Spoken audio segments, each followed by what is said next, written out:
I'm Peter, and this is the Tarot Table with Bonnie and Peter, where we lay the cards on the table to talk about life, tarot, and everything in between. So shuffle your deck, pull up a chair, and join us at the Tarot Table.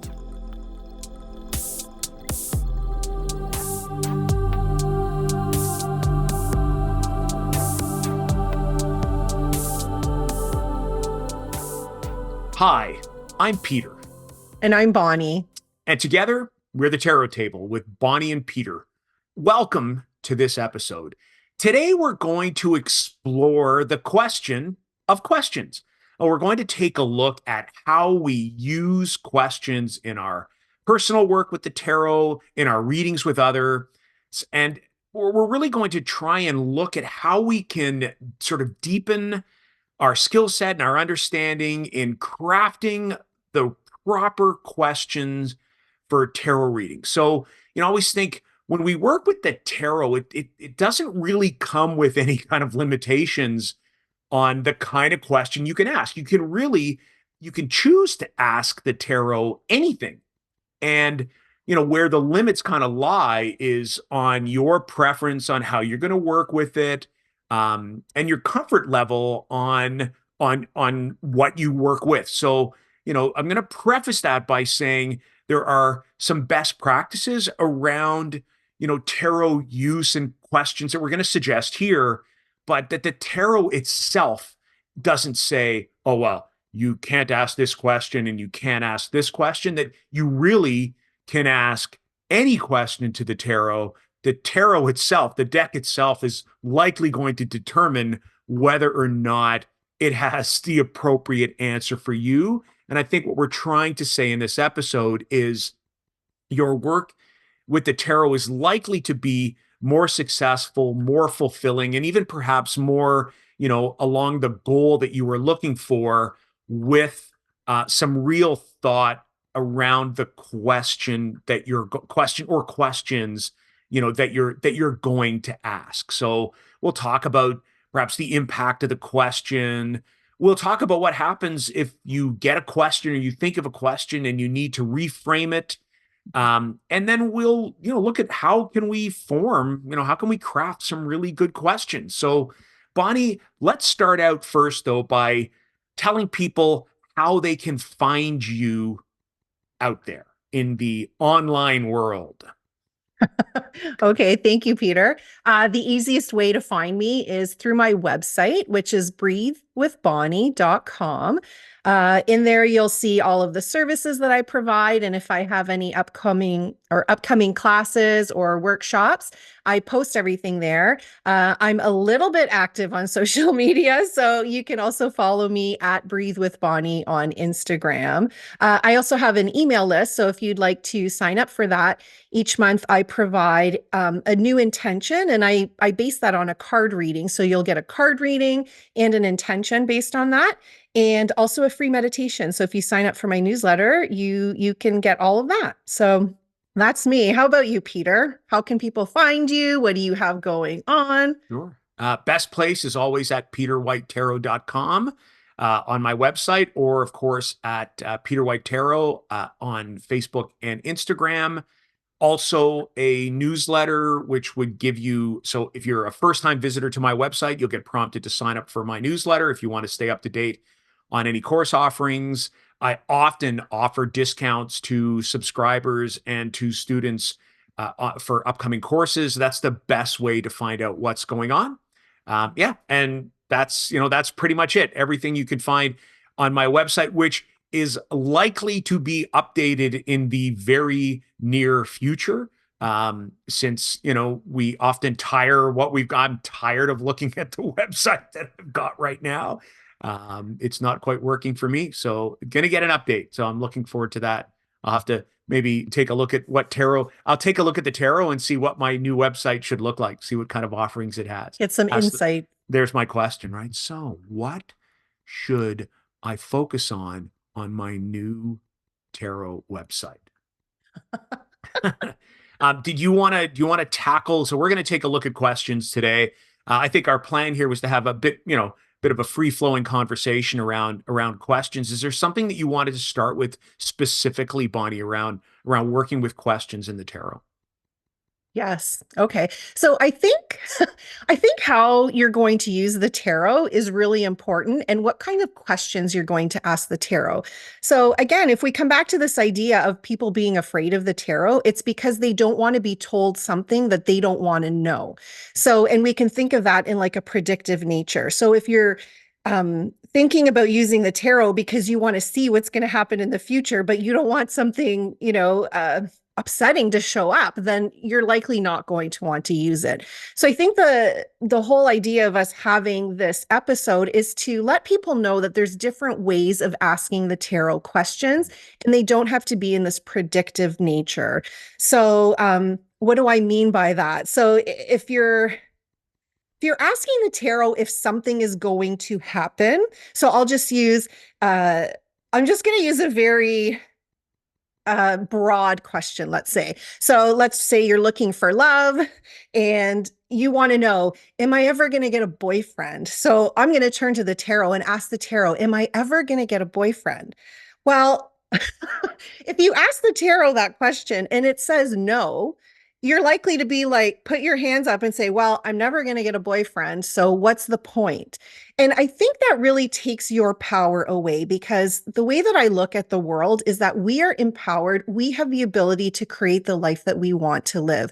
We create our reality, and the tarot just mirrors back to us what's going on right now. So I think a more empowering question to ask the tarot would be, what do I need to know about inviting a new relationship into my life? And then you're getting some information that you can work with. Maybe it's about letting go of a past relationship that you're holding on to. Maybe it's about embracing more positivity with the sun card. Like whatever comes up for you is going to help you to invite that new relationship in rather than asking the tarot a question that you don't want to know the answer to. Or maybe, if it says yes and you're like, okay, well, when is that going to come? Right? It's kind of like we're wanting the tarot to tell us when something is going to happen, but you really have the ability to make changes in your own life.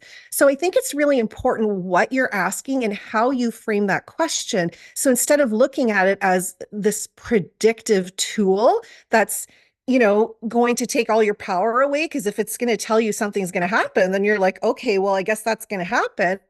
Rather than what is it that you want to happen? What do you need to know to make that happen for you? So, what do you think Yeah, about that? I like I always find, and this is where I want to say I struggle with the idea of when will, but I'm in my own even in my own personal practice and in my client practice, time frame doesn't tend to be something I work with in the tarot. And partly because I think that the act of asking the question, because I firmly believe that the agency of action sits with us. So where we run the risk of using a tool like the tarot to ask questions about, what I should do, it like the basis of that question is action oriented, right? What should I do? But if we want the tarot to tell us that, we're actually removing the agency from us and we're putting the responsibility on these 78 cards. And that's not what I think their tool is. I like you had talked about that idea of, um, about finding a romantic interest. And I always think, well, what do I need to know right now is a great question because it lends itself open. Or another question there might be, well, what steps do I need to take to make my life open to receiving a new relationship?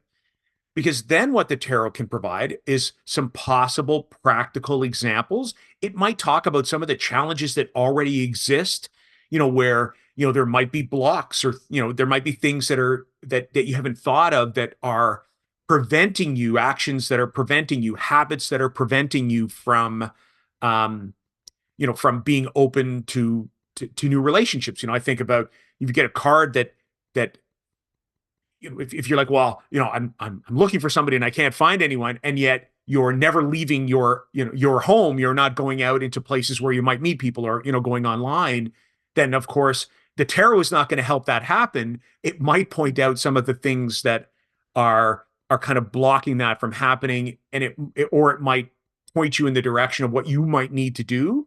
But the person who needs to do it is you. The agency actually Mm. sits with the person asking the question. So I always think, questions that are focused on a why or a how or a what, at times a who, can really be effective when working with the tarot.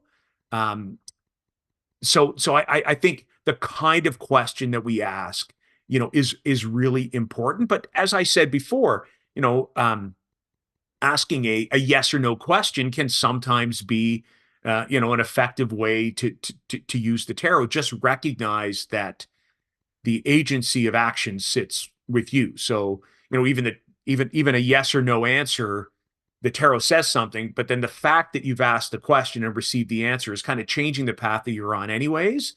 So I don't know. I'm not I'm not really a fan of the yes or no of the tarot for a tool of yes or no. I think as a tool it's deeper than that. But again, I respect that there are some people who are very comfortable, in that are very comfortable inside that space. So I don't know. What Yeah, yeah. absolutely.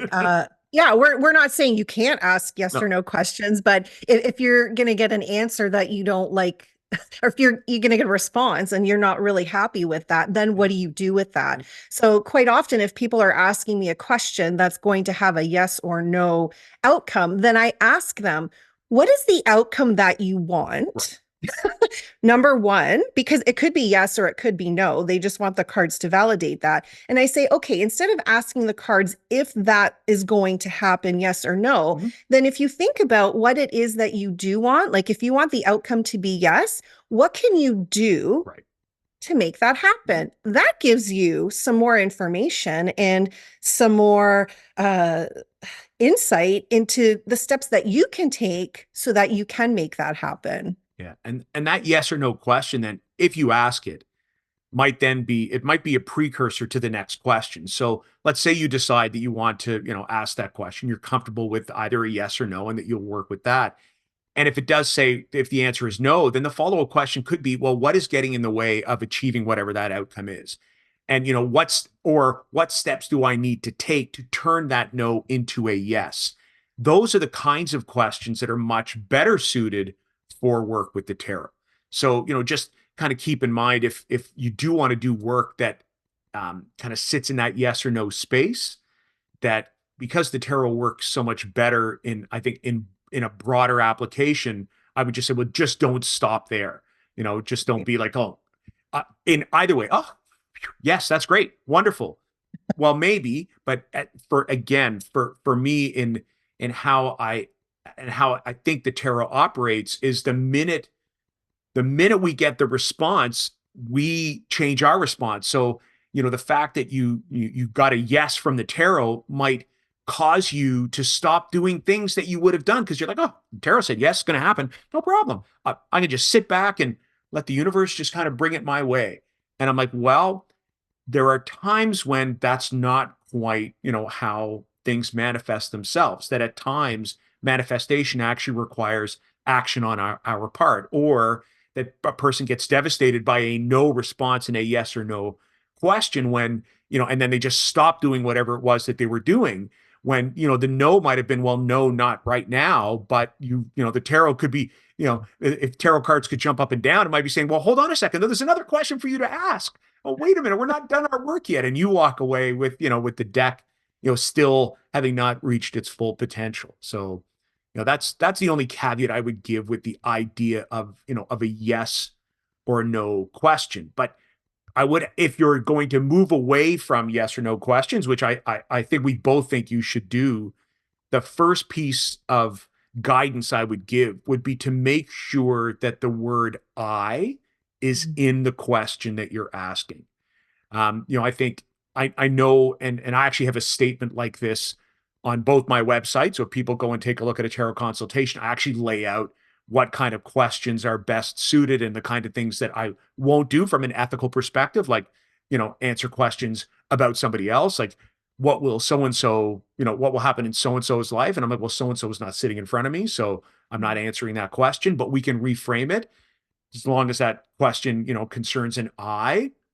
What can I do to support person X? What do I need to know about the situation? How can I support? How can I navigate those kinds of questions? So, like for me, I would state that one of the first things to do when you're asking a question, regardless of what it looks like, how, why, what, that beyond that question word, that question statement, that the word I is in the question. What do you think there, Bonnie? Yeah, I really love that you bring up that point, Peter, because the tarot really is a tool to gain information. And whether you're working with yourself, like you're just reading for yourself, or you're working with other people, I think um, integrity really plays a big part in that. Just as much as you wouldn't want somebody to pull cards and say, what does Bonnie think about this? Or I wonder if my sister-in-law is pregnant. And you ask the cards, like that's an invasion of privacy. So I think you can sort of go down this path that's not very ethical and authentic. Mhm. So be really careful about that. I would never use the cards to look into somebody, what somebody else is doing, what they're thinking, even if it's about me. It's none of my business what you think about me, but it is my business how I can improve my relationship with you. So I love that you brought that up, Peter. And I think it's really important that you're not even entertaining ideas of asking questions about, trying to find something out about another person, because I don't really think that's ethical. And whatever you put out there is what you're going to get back. So if you're peeking into other people's It's business, spying, right? then In some ways, it's spying. yeah, Yeah. yeah, Yeah. absolutely. Yeah. So And now, having said that, we live in a world where we're engaged in relationships with other people, whatever they may be, you know, professional, personal, romantic, family, in whatever capacity. We have a role to play in those relationships. So if we're looking to explore our role in Mhm. a group of friends, or with romantic partner or partners, or whatever, like in whatever role we play, that the tarot can be an effective tool for that. And when you said, well, if you because if you use the tarot for predictive work, and you believe, you believe that it is an effective tool to tell you what can come up, at future times. And some people use the tarot for that as a tool, and some do not. Then you have to think that if I can do that for myself, I can do it for others. And as you said, is that an ethical use of the tool? If I believe I can lay cards out and predict, what pathway I'm going to follow, then I also believe that I can predict the pathway of someone else. And should I really be doing that kind of predictive work? Should I really be peeking, you know, into the curtains of someone else's life without their permission, without their explicit permission?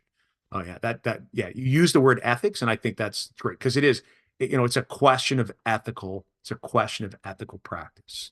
So I don't know, should we take a look at a question that we think could be kind of redesigned? If we were asking a question, like you had given an example early on, I'm just trying to think of another example. Something. Oh, we're talking about relationships, and I always think, one of the ones that come up is, um, will my partner leave me, or is my partner cheating on me? That's a yes or no question. And it actually has nothing to do with the person asking the question. And it actually comes up, from time to time, with people who are looking for guidance around relationships. And I think the reason it's asked is because there are times when people really have that element of self-doubt as to where they sit inside the relationship. And I always think there's sometimes the hardest questions to reframe into that I statement, because how do you take a question that says, well, is my partner going to leave me, and change that into an I statement? And then I think, well, let's think about what your role is in the relationship. So it might be something like, what can I do to strengthen the foundation of my relationship? Or it might be, how do I feel, or, what are my strongest feelings about my relationship with, with so and so, or what are my options moving forward with my relationship with so and so. That changes the question and places the agency, somewhere else. So that, I was trying to think, oh, what would be an example of trying to reframe that question that a lot of people would probably want to ask, when Mhm. they're looking at that, or, will my boss fire me? It's like, well, okay, that's got nothing to do with you. That's completely action oriented in your supervisor. The question then becomes, how can I work towards being a stronger employee? How can I, kind of insert myself better into the culture of, my workplace, or blah, blah, blah. That's, yeah. So I think I went on a little bit of a tangent. I apologize, but we were, trying to talk about, because I think some of the hardest things to do when we're working, and working even for ourselves, because sometimes we want answers that pertain to other people. And it's like, well, and even if we had the answers, what can we can't change the actions of other people. For those of you who are, who have children, who are in relationships, I want you to reflect on a time you were successful in changing somebody else. It's right. It's not like, And just the same as you wouldn't want somebody to be yeah, of able to course. change you, Right. right? So Good point. yeah, I agree with that. And Good I point. do believe same if we're talking about relationships or about jobs, quite often that question comes up, Yeah. should I quit my Yeah. job? Relationship and career, right? Two biggest topics, probably, from a Yeah. consulting tarot practitioner's perspective. Those would be the two biggies. Right. So I think if somebody came with me with the question, which I've had in the past, should I quit my job? Then, I'm like, okay, well, let's look at the situation, right? And see, like, let's kind of do this in a two-part question. Like, what opportunities are available for me in my current job? That could be something Mhm. that you ask. And then to go a little bit further, what opportunities are available to me outside of my current job? So again, it's giving you some ideas of, like, if it's telling you that yes, you should quit your job, or no, you shouldn't, and maybe it's giving you the answer that you don't want, well, what can you do to make that situation better? So always, I love what you said, always bringing it back to you. Like, what do I need to know about this situation? What are some challenges that I'm currently facing? What is going to help to support me to move forward? Those types of questions are very empowering and really give you the ability to move forward with, in that whatever trajectory you want to go in. Yeah, and the reason I always talk about the I statement is because I is subject, like it's a subject. It's, when we talk about I'm getting into my educational nerd side for a minute. When we talk about, I, and then we follow the sentence, the the thing doing the action is I. It's whereas when we use the language me, the action is being done to me. Mhm. So I'm being affected by the action, as opposed to the agency being the agent of the action happens with an I statement. Having the action done to me happens with a me statement. So even making sure that that I language is in there. And I love that you talked about moving forward from a, a yes or no question about, should I quit my job? Well, what happens if you've got two options now with a, with if you look at, well, what are my options inside my job? What are my options outside my job? You really are focusing on what I think is one of the strongest attributes to the tarot, and that's providing that guidance in the face of multiple options. Where should I go? Especially when, we think about the fact that, we're doing a random selection of cards, and that the tarot is really drawing from that, kind of chaotic energy to, to provide us with that element of synchronicity. What do we need to know right here, right now, in that moment that we're drawing the cards from? Yeah, Right. And what I think is really important too, when you're asking a question, just ask one question at a time. Because sometimes people are like, should I quit my job and take this job? Right. So you have two questions in one, which you can't really answer. So you have to break those down into two separate readings. So the first one could be, what do I need to know about if I'm deciding to leave my job? And then what do I need to know about accepting this new job? Make sure that those are two separate spreads and you're not combining two questions in one, because your reading will likely not make sense and you won't know, is this referring to the first part of the question or the second part of the question? So exactly. And you could always explore those two questions if, you're you're looking at wanting to, you say, okay, look, I've got an hour right now to work with the tarot, and I'm going to sit down. You can do those two separate questions in the same session. You can say, okay, thank you, Yes. honor the tarot for giving you the information that it did. Write it down in whatever way you want. I would always, with a separate question, put the card straight back into the deck, draw cards again. If I'm looking at a new question, there are times too where you want clarification on an existing question already. Sometimes that becomes a little bit more complicated. Maybe it's a bit of a segue, away from what we were doing. But I always think if you're looking at a new question, like if the question itself is different, then the work is also different, and give the tarot Mhm. the opportunity, to give you the full gamut of 78 cards. Is sometimes, Mhm. you find the same card shows up in both questions, which can also Yes. be a piece of information where the tarot is kind of saying, hey, listen, this is the information I just gave you in the last question. I'm going to give it to you again, just in case you missed it the first time. You know, Here you go. We want to ask about new work opportunities. Okay, Ace of Wands came up in the first. Oh, that's great. Talk about what, new passion projects might be. And then you think about options outside of work to give the examples there. And the Ace of Wands shows up again. And the tarot's going to say, I told you, new opportunities, new passion projects are showing up. Didn't want to listen to me the first time. I'm just going to throw that out to you again and have you listen the second time. So, I yeah. love that. And another quick little way that you can do that, because I see what you're saying. Because if you're asking two questions, sort of in the same Yeah. energy, what I often do instead of separating them, I'll do option A and option B, but I'll use different decks because Oh, I'm wow. like you. I want to see if that same card is going to show Mhm, up in the mhm, reading. mhm. So if I've done, let's say, a 3 card spread for the first option, and I want to, and then I'm doing option two, I'll use a different deck for option Wow. two and see if any of those cards will show up because I don't want to take away that opportunity. So again, so many different ways of doing Boy. things, right? Yeah. Yeah. I love that. Yeah. Thank you for sharing that. That's because the idea of, and I never thought, I've done work with multiple decks before, but never to approach, like to say, okay, well, I've got, a second option. Well, let me just do another reading with a second deck. And it's not like I don't have a second deck. Um, that's no, I love that. And, so people who are listening, we just want to make sure that, you understand. And I think we've been putting this thread through almost every episode we've had, is that as much as there's a system to the tarot, you're going to find a way that works well for you. And Mhm. there are varieties of ways to be able to work with that. And neither Bonnie nor I are looking at each other and saying, "Oh, you can't do it that way. That way is wrong. The way of addressing this question is wrong. The way of reframing this question is wrong."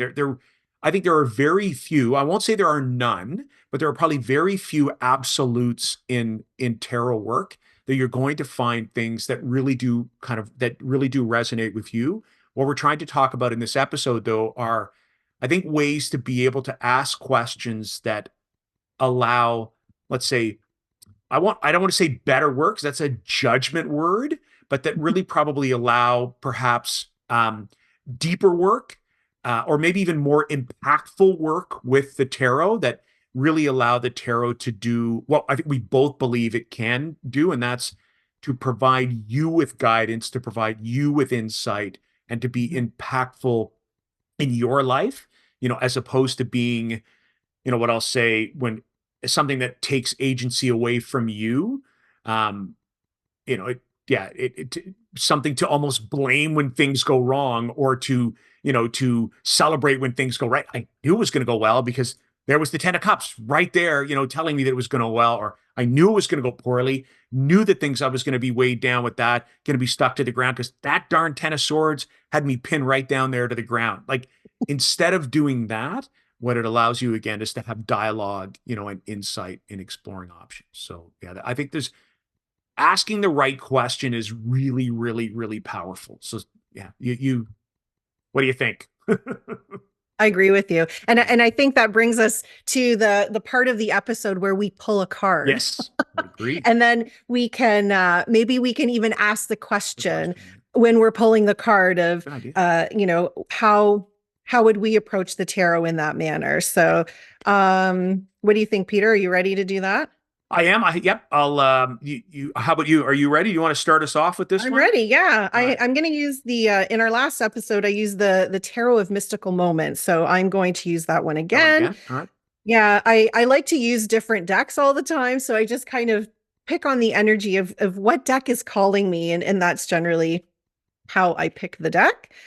So I'm just going to ask, and this is basically what I ask every day, and I'll ask this in the context of everybody who's listening Mhm. in this podcast. But like, what do I need to know today? So collectively, what do we need to know today? What is our message? And again, it's not what's going to happen to me today, or it's more about what do I need to know. So with that information, you can take the energy of that card. If that card brings up a question that you could ponder, it just kind of broadens it a little bit more rather than just telling you like, oh, this certain thing is going to happen to you today. This gives you, you know, more insight for you to make decisions and how you want to proceed, I guess. So I'm just shuffling the card. This is a really big deck, and usually I drop a card. Oh, you're gonna love this, Peter. I love them all. So, So I will talk about it. I know in okay. prior episodes when we've pulled the same cards, will pull a different card because Yeah. we've already talked about it. But I have to say again, I say this over and over again in tarot, you cannot make this up. We've literally talked about this card before. Okay, I'm just going to show Yeah. you Yeah. this card.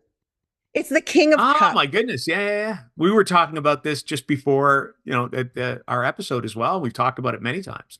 Yeah. Yes, and I've been pulling the King of Cups lately, and we've pulled this card in a prior Mhm. episode. And what I love that you say about the King of Cups is that it reminds you of Ted Lasso, and I completely agree with that. And I told you, I said, oh, when I think about the King of Cups, I think about this. There's this person, and they're standing in this like sea of really rough waters, and they're providing the space for this ship to come in. And this is the card Oh, there you that I go. was Yeah. talking about Yeah. when I was telling you how I see the King of Cups. So again, the energy of compassion and kindness, but using your intuition and having that sense of creativity and knowing that even though the waters can be really, really rough, really turning to somebody or a space inside of you that has that compassionate energy so that you can get through whatever it is that you're going through with grace, with love and kindness, and really sparking that intuition. So even if things seem a little bit rough, there's always somewhere or someone you can turn to for a source of support, of loving support. And this person will always have your back. You can cry on their shoulder, but I just love that. So really funny that this The showed card up shows up. today. Agreed.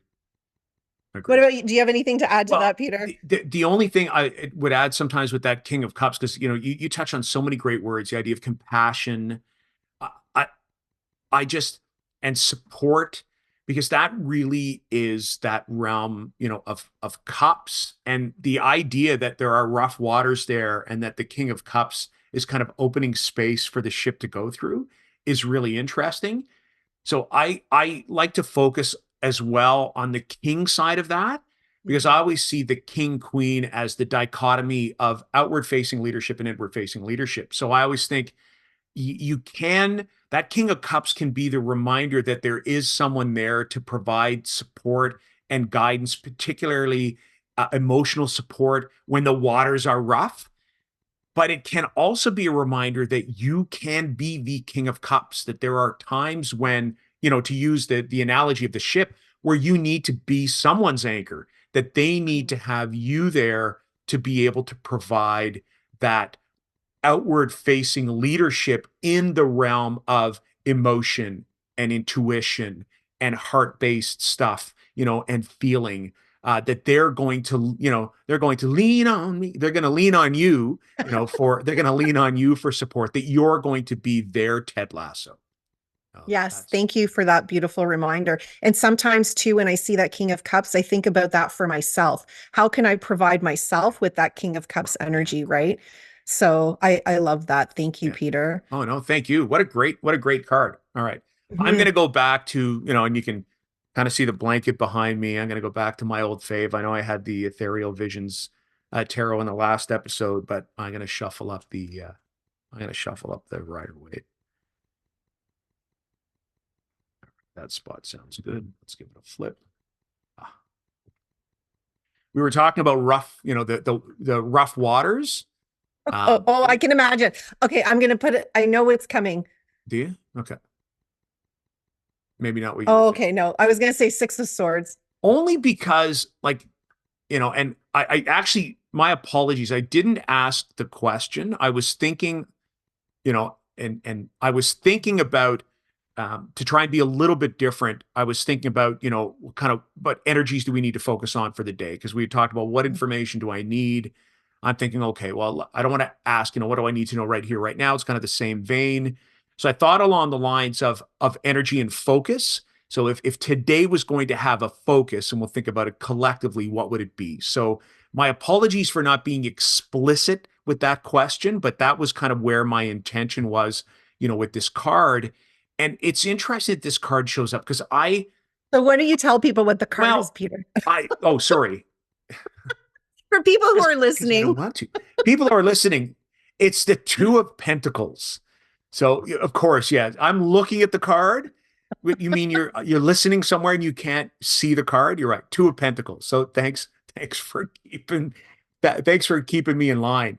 Um, No it's a simple card with tons of food for thought because it's a two. And I think of all the twos, it might do the best job of representing the idea of two.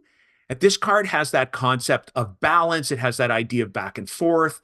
It has that idea of two-ness. And when I say, back and forth, that idea of, kind of back and forth in that regard, that idea of, between one thing and another thing. It's a great card to make sure. So if we're talking about our focus and our energy, this is a good opportunity to check in, to make sure that we're balancing and prioritizing what should be up and what should be down, so that we're not giving too much energy and too much focus to this. And I'm pointing at the thing that is down for those that are listening, and making sure that our focus is on, because we have a juggler that has one kind of pentacle up in the air and one pentacle a little bit lower. They're doing a great job of balancing them.